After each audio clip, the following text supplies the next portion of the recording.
Hey there mga my loves, Virgo! Maraming thank you po sa inyong walang sawang suporta. So yun nga, bago tayo magsimula, no, hi pala sa mga bagong subscribers. Ako po si Ian, welcome tuloy. At sa mga returning viewers, thank you po sa inyong walang sawang suporta. At kung yan mga babes na hindi niyo pa alam, mayroon pa po tayong isa pang channel. Ang link po niyan is nasa ating description box. Kaya kung interesado kayo na tumambay din dyan din, kita-kita din tayo there. So, yun nga mga babes, no? Wala po rin tayo ditong time period at syempre, wala rin tayo ditong age, okay? So, babae, lalaki, LGBT, lahat kayo welcome at at the end of the day, palagi po kayong may free will na malaya kayong gamitin anumang oras at saan man. So, alamin natin dito, no? Energy check-in tayo para sa'yo, Virgo. So, let us see. What do we have here for my Virgo people out there? Archangel Michael, thank you so much. Together with the angels and guides. Ano pong meron dito for my Virgo?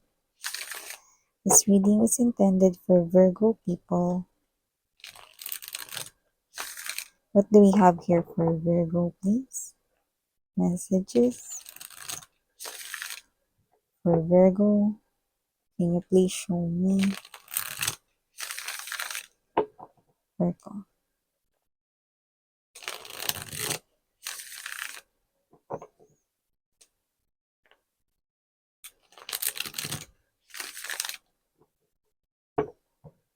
Okay, so let's go ahead and check these messages here for ya, guys. Okay. So Virgo, you have here Two of Swords. Present din dito ang Lover's energy, Death energy, King of Swords,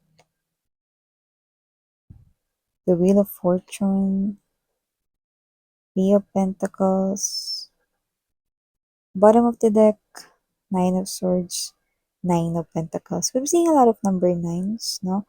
Pero ibig sabihin, posibleng malapit nyo na rin mga babes, no? Makuha rito yung gusto ninyo talagang makuha or ma-achieve, no? Kung ano man iyan, no? So, mamaya pag-usapan pa natin yan more, pero dito muna tayo, no, sa iba pang mga mensaheng nakikita natin here. So, nakikita ko dito, hindi to para sa lahat, no? Alam nyo naman yan. Pero nakakita tayo rito ng energy, no? Kung saan posibleng meron na ditong malapit ng mag-end na relationship, connection, no? Like, kung meron man kayong boyfriend and girlfriend, no, yung mga nakakaramdam dyan na feeling ninyo malapit na matapos ang inyong relasyon with your partner, no, or kung ano man yan, yung iba posibleng kayo ay married, no, with someone, yan, no, nakikita ko dito, naramdam nyo na yung ending ay papalapit na, no, sa inyong connection or sa inyong relasyon, no. Pero wag kayong mag-alala, kasi parang yan ay isa lamang na what? Portal, no, sa pagbubukas ng isang tunay na relasyon para sa'yo. Wait lang, miss, yan. Sabi mo may married dyan. Yan, no? Yes, meron, no? Pero hindi talaga siya yung the one for you. Hindi siya yung nakatakda for you. So, marriage ay kailangan mag-end. At saka hindi ko naman nakikita na yung marriage ay nagsasama pa kayo, no? Actually, the marriage, no, mas lalo lang kayo nag-grow apart ng tao na yan. So, hindi ko nakikita na talagang completely happy ka sa relasyon na yan, and universe na ay nakikita din yon. So with the lovers of the death card energy right here, two major arcanas, nakikita ko dito na magtatapos na ang iyong suffering sa isang love and relationship na hindi na nagiging healthy for you. So possible na marami na ring toxicities, possible na yung person na rin na yan, no, is nagdudulot sa'yo rito ng maraming troublesome, no, ng mga situations. And also, nakita ko rin dito na instead na siya yung nagdadagdag dito ng confidence at sigla sa buhay mo, parang siya pa yung pumapatay rito ng kasiyahan mo. So, kailangan lang mag-end ng situation na yan para magbukas ang isang panibago. That here is not the ending but a rebirth. So, nakikita ko dito, Virgo, na isang another portal, love portal will be opening up for you guys, and it could happen right here for the year 2025. So don't worry, it's okay. At first talaga naman mahirap mag-let go lalo na kung naging kasama mo yung tao na yan at nasanay ka na 'no, sa kanyang presensya. Pero kailangan mo siyang i-let go, mapaasawa mo man siya, kasal man kayo or hindi, live-in, boyfriend-girlfriend, long-term boyfriend-girlfriend, LGBTQs of course welcome din kayo. Pero it has to end my love 'no, para ma-receive mo talaga dito yung right love for you. So aside from that, message right here, Virgo, nakita rin ako dito ng energy, no? Kung saan posibleng medyo nahihirapan ka ditong solusyonan, no, ang isang bagay. So, dito pinapayuhan kayo dito ng inyong angels and spirit guides right here to us or consult an expert. Doesn't have to be that it has something to do with lawyer. Siyempre, kung ano yung kailangan ninyo. Okay? Kung medyo kulang kayo sa knowledge about that, no? Or kung kinakailangan niyo talaga ng isang expert dito kasi yung iba baka kontrata yung dinidil ninyo or baka something na may legalities na involved, no? Siyempre kinakailangan niyo talaga dito ng expert, no? So iba naman, possible na ito ay may kinalaman sa health issues, no? Pero don't worry na hindi naman ito klase ng sitwasyon na dapat ninyong i-worry so much, okay? So dito kasi parang nahihirapan na kayo mag-decide, halo-halo kasi yung energies dito, no? Meron dito nahihirapan mag-decide na pwedeng may kinalaman sa properties, baka may ibebenta kayong properties pero kulang ang inyong expertise or knowledge about that, no? Siyempre, kailangan yung kumonsult ng mas may alam, no? Or, kung kayo ito na baka gusto naman na bumili or baka magbenta, di ba, ng properties. O yung iba naman na possible na may kinalaman rito sa parang pagninegosyo, ano pa ba yung kailangan dyan, no?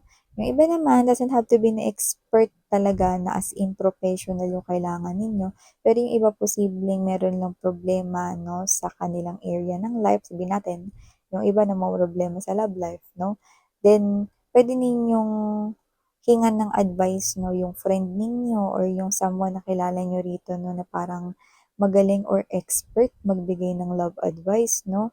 Kasi, okay, kung sino man yung lalapitan ninyo, no, kung love expert man yan, no, parang yung ina-advise niya, ginagawa din niya sa sarili niya. Ina-apply niya sa sarili niyang buhay, no? Kaya parang kayo ito, no, na nakikita ko rito na meron kayong someone na ganun sa life ninyo, no? Trusted friend, no? Sa iba naman, pwedeng hindi love life yan, no? Pwedeng iba naman, no, na posibleng magaling, no? Or may skills dyan, no? Kunwari, kailangan mo ng marunong sa video editing pero ikaw hindi ka marunong doon, no? So, pwede ka ditong maghanap or kung may kakilala ka, no, pwede ka magtanong sa kanya or humingi ng favor na help or tulong. Yan. So, maliban dyan, Virgo, nakita din po tayo dito ng energy kung saan yung iba, ito yung iba talaga literal, na kayo ito, no, napupunta sa isang parang um, place kung saan baka amusement park yun, no? Baka yun ay, yung parang ano, pinupuntahan ng mga bata more likely, no? Or baka kayo to, baka may mga manonood dito ng Disney on Ice, no? Mga ganun. Or kayo ito na parang manonood kayo rito ng mga palabas ng mga pambata, no? Kasi parang ang gaan lang, no? Sa parang energy. Kapag kayong pinapanood mo is magaan lang yung team, kalmado lang yung tema ng palabas, no? Tsaka alam naman natin 'no, na yung mga palabas na pambata 'no, may aral, 'di ba? And yung iba literal gano'n, pero for few of you lang yun guys 'no. Pero dito ang pinaka nakukuha kong mensahe 'no, is nakikita ko rito na posibleng kayo ito 'no, na meron kayong bagay na ma-e-enjoy na gawin or binabalak na gawin 'no. Eto lalo na sa pagpapalapit ang ating holiday season. Puwedeng papasyal kayo together with your family, with your kamag-anaks, relatives, or even with your friends. Nakikita natin dito parang pasyal is really significant here. Yan, no? Pwedeng road trip ito, pwedeng gala ito, pwede rin naman no, na bonding moments, no, bonding time no, kung saan babiyahe at magta-travel talaga kayo together with your favorite people, no? Iba puwedeng together with your special person or special someone. Ayan, 'no? Posible itong mangyari ng mga bandang bago mag-November or baka going to December na din. So, maliban diyan, Virgo, nakita rin ako rito, no, ng blessings na paparating sa'yo, mga babes, no? Pero itong blessings na 'to ay hindi free. Free yung pagdating 'no, pero ibig ko sabihin dun kailangan i-apply mo 'to or gawin mo 'to para mahatak mo yung blessings na paparating, okey? You know what I mean? Parang ganito lang 'yan, sasalo ka rito ng mga prutas na malalaglag sa puno, eh, wala kang basket 'no, tapos yung damit mo crop top, anong ipansasalo mo diyan? 'Di ba? Dapat ready ka. So, ibig sabihin possible rito 'no na makakita ka or maka-receive ka rito ng mga ideas, makarinig ka ng magandang mga concepts 'no or baka, makatulong sa'yo ng mga informations 'no. So, yun 'pag narinig mo parang umilaw yung bombilya mo sa ulo, okey? Ibig sabihin you might want to apply it 'no.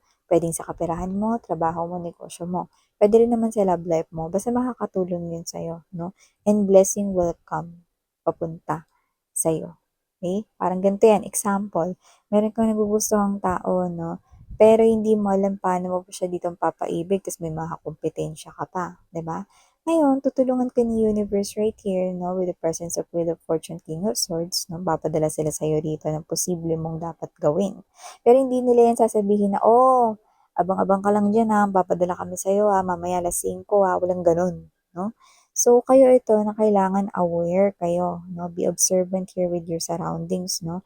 Kasi kahit kumakain ka lang diyan, sabihin natin kumakain ka sa canteen or whatever 'no, pay attention kahit dun sa mga nagkukuwentuhan sa kabilang mesa 'no. Hindi ko sinasabi maging tsismosa kayo dito. Kundi mga babes 'no, maging aware kayo sa mga naririnig ninyo 'no. Kasi maaaring nandodo'n na yung mga signs and clues na kailangan mo in order for you to win that person's heart 'no. If we're talking right here in winning someone's heart 'no, para mapaibig, mapasagot mo siya 'no. Example lang 'yun 'no. So 'yan. So maliban diyan mga babes, so nakakita rin ako dito ng opportunity pagdating sa inyo rito na, ah parang may kinalaman nito more likely sa confidence or self-esteem, 'no. Kasi nakikita ko dito yung iba hindi naman talaga mahiyain, hindi naman din talaga as in parang shy 'no. Pero yung iba parang kulang lang ng tiwala, kumpiyansa, confidence 'no sa sarili. Kailangan ninyong i-boost ang inyong self-esteem, self-confidence dito kasi possible na 'yan yung magdala sa'yo dun sa mas mataas or mas malaking oportunidad 'no. Kasi ganito 'yun, 'di ba? Puwede ka palang maging, head, 'di ba? Or maging leader ng department ninyo, 'di ba? Possible pala 'yun, okey? So, 'di ba kailangan mo dito na parang 'pag may alam ka sa ibang bagay, puwede ka ditong mag-volunteer, 'di ba? Or 'pag meron ka dito na parang nalalaman 'no, na tungkol dun sa i-improve ng isang bagay lalo kung may kinalaman nito sa trabaho ninyo 'no, puwede mo yun ipakita 'no. Kasi dun rin naman nila makikita na, "Uy, magaling pala siya dun, uy, qualified pala siya dun," 'no. So mare-recall na nila yun. Sa susunod, ikaw na yung tatawagin nila diyan. Eh, paano kung naghahanap sila ng maging kapalit ng ganitong posisyon? Eh, mas malaki pala yung posisyon na 'to kaysa dun sa posisyon mo ngayon or sa una mong posisyon, 'di ba? Isang magandang opportunity 'yun kasi with the Three of Pentacles right here, Virgo, ito yung klase ng energy kung saan ikaw yung pakikinggan, ikaw yung magli-lead 'no, ng meeting, ng project or kung ano man ito 'no, and everybody right here will respect you, listen to you. 'Di ba? So, you could be working here in a corporate world or in an office, workplace 'no, na itsura or ambience, 'yan, okey. So, yung iba nakikita ko dito mga babes na maliban diyan, meron din ditong energy kung saan posibleng, maaari hindi 'to para sa lahat, pero posibleng maaaring idistansya mo yung sarili mo 'no, sa iba ngayon, okey, or sa mga susunod na linggo 'no. Kasi nakikita ko rito na posibleng ikaw 'to 'no, na maaaring makaranas ka rito ng parang a little bit emotional, magkakaroon ka kasi rito ng parang mini reflection 'no. When I say mini, kumapit na kayo dun sa salitang mini 'no, pero kahit ganun man maapektuhan pa rin kayo ng slight. So nakikita ko rito na possible na makaramdam kayo rito that you're not good enough or parang may missing pa or feeling incomplete pa kayo, na may gano'n kayong mararamdaman pero huwag kayong magpatangay dun. Huwag kayong magpadala dun, 'no? Kasi makakaapekto 'yan dito sa hinahatak ninyong blessings papunta sa inyong life, 'no? Parang it's like a challenge, it's like a battle, 'no? Parang hinihila kayo nito, 'no? Kasi malapit na kayo doon sa what? Sa gusto ninyong mangyari or ma-achieve, makuha, At nakikita ko dito that with the Nine of Pentacles energy, this is the energy here of someone na ikaw yung pinaka-mas kinakailangan na umeffort dito, 'no? Ikaw yung magha-harvest ng sarili mong pagsusumikap dito. Yung iba pera 'tong maa-achieve ninyo, yung iba puwedeng higher position 'tong maa-achieve ninyo. So, nakikita ko rito na iba't iba yung porma, itsura ng blessings na paparating sa inyo. Pero lahat 'yan, success ang outcome na pinakikita sa atin dito. Kaya naman, oras na 'no, with the clock right here na nai-receive mo 'yan, okay? So, huwag kang magpatalo kasi meron pang last challenge 'no, ang iyong emotional 'no, kasi parang may ano diyan, may mangyayari diyan na parang, mararamdaman mo na parang may kulang pa or parang hindi mo ata deserve yung mga ganito bla bla bla 'no. So, nakikita ko dito na maaaring makaramdam ka ng anxiety and a little depression pero sabi ko nga sa inyo, huwag kayong magpatalo sa mini reflection na 'yan. Keep moving forward lang 'no and stay positive 'no. Huwag niyong hahayaan 'no na makain ng inyo ritong mindset ng negative thoughts and magtatawag yun ng negative feelings which is not healthy for you. Especially if you want good things to happen in your life, 'no? Last but not the least message right here, nakita rin ako dito ng options rito na posible mong pagdesisyonan. So, hindi ko alam kung may bibilin ka ba or whatever 'no, kasi posibleng material na bagay na nakukuha ko dito. So, make sure lang mga babes 'no, na yung bibilhin mo or kung ano man yung ipe-purchase mo 'no, is worth the effort na inipon mo dun sa money na yun, okay? Kaya naman ibig ko lang sabihin dun is that kailangan siguradong-sigurado ka 'no, na bibilhin mo na yun bago mo yun bilhin. Yeah, more likely yun ay something expensive 'no or maglalabas ka talaga dito ng pera o money. So, thank you so much Virgo, maraming salamat sa oras mo. Muli ako po si Yan, Sarah Ngeo, Love and Light and Me.